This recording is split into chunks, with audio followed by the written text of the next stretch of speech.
Oh, hello again. I'm Tim Sciascia with Berkeley Yeast, and I'd like to welcome you to our second video on making safe and flavorful non-alcoholic beer.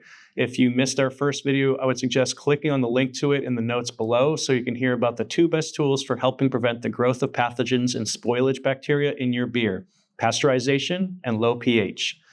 In this current video, we will discuss other considerations of brewing non-alc beer that will help ensure a low microbial load going into the packaging and pasteurization processes. There's a lot to discuss, so let's get to it.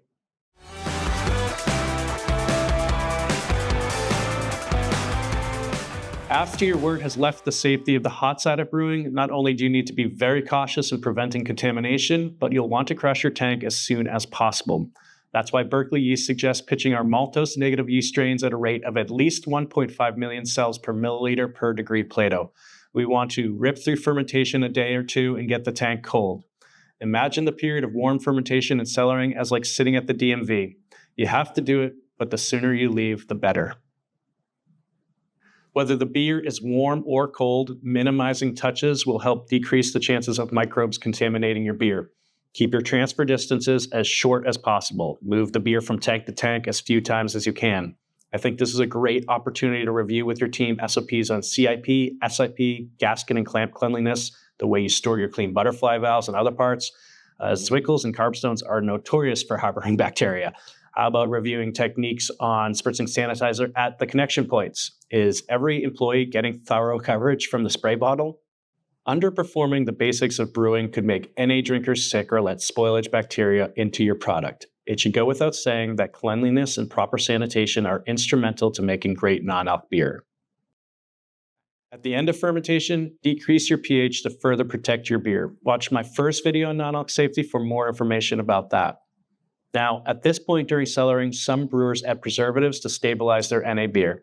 The use of preservatives in non-alc beer has not been studied at length, so we cannot speak to their efficacy against pathogenic bacteria. All we can say is that we do know some breweries that believe preservatives help keep the product safe, and at a minimum, we know they can help prevent re-fermentation by Saccharomyces and some other spoilage microbes. I will say though, be very cautious if you're relying on preservatives alone. We recommend professional laboratory support to make sure your controls are validated. A little more on that later. How do we think about unsanitary cold side ingredients? We're at a point in brewing where customers have come to expect these authentic flavors. So let's set down a general rule. The less your wort or beer has physical interaction with non-sterile ingredients, the better. If your recipe calls for such additions, then it is advised to infuse secondary ingredients and adjuncts once the beer is already cold. Cold temperatures slow the growth of bacteria and yeast you may be introducing. Dry hopping is probably the most common vector for increasing bacterial load, so let's talk about this process specifically. You may be tempted to approach dry hopping your NA beer with the same techniques and schedule that you've worked so hard to perfect with normal strength beer. Unfortunately, hopping beer when it is warm has two things going against it. First, as previously stated, hops are not a sanitary ingredient. And second, they contain sugar-releasing amylase enzymes. Any yeast that is present at this stage, if the beer is warm, will most likely begin re-fermentation, aka hop creep.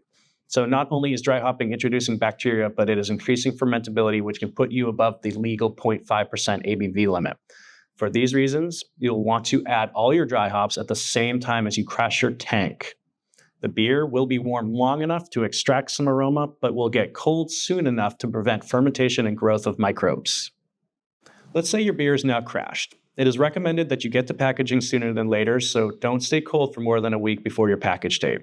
That being said, this cold period gives you a little time to experiment with benchtop trials to dial in things like aromas and flavors, sweetness and body, color, haze, etc. This is an important step because layering flavors into a non-alc beer does not parallel the same for normal strength beer.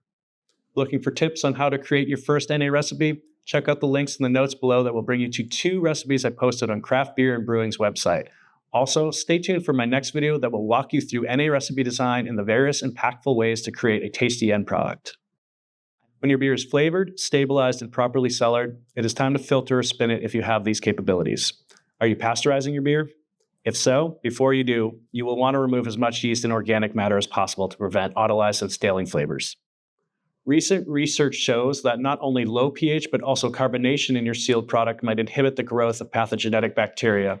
I've attached a link in the description of this video to a great MBAA podcast with Dr. Greg Rochon of Camden BRI, in which he shares the data from his experiments showing that pathogens like E. coli and Salmonella do not grow in NA beer as long as the CO2 level is high and the O2 level and pH are low.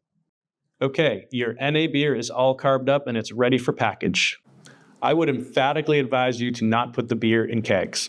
Bottles and cans only, folks. Draft beer lines, keg couplers, and faucets are notoriously dirty. Maybe not at your brewery, but definitely at many draft accounts. I know you already know this. If you're going to pour draft NA beer, proceed on a once-a-week basis to clean and sanitize from the coupler, beer nuts, and washers through the tubing and in and out around the faucet. It's good to consider this. The Brewers Association, they recommend cleaning normal strength beer draft lines every 2 weeks, but they believe that cadence is hardly ever followed. I think it is a good time to once again remind you to watch my first video, which talks about the power of pasteurization. Tunnel and batch pasteurization are the best ways to protect your products, so take a few minutes and check out that video. And while you're hanging around our YouTube channel, why don't you go ahead and subscribe? This way you won't miss a single video. By the way, if you are foregoing pasteurization, then keep your beer cold at all times. Warm storage of non-alc beer for reasons already stated could have hazardous repercussions.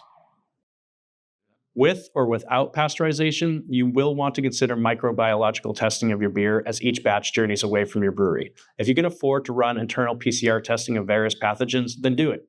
This will help you detect the presence of pathogens, but beware, these tests are qualitative, not quantitative, and also false negatives are common with PCR since beer is a complex matrix and the concentration of pathogenic cells may be below the limit of detection. Also be aware that PCR indicates the presence of DNA, so it may get a positive hit even after pasteurization.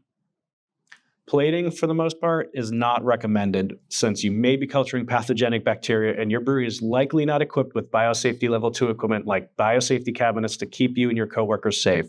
If you do decide to use plates, don't open them after incubation, and be sure to autoclave all plates and materials prior to disposal. Keep you, your team, and anyone handling your trash safe. I highly recommend outsourcing all microbial testing to any number of food safety-focused laboratories or process authorities across the U.S. Work with them to come up with a testing protocol that works for your brewery.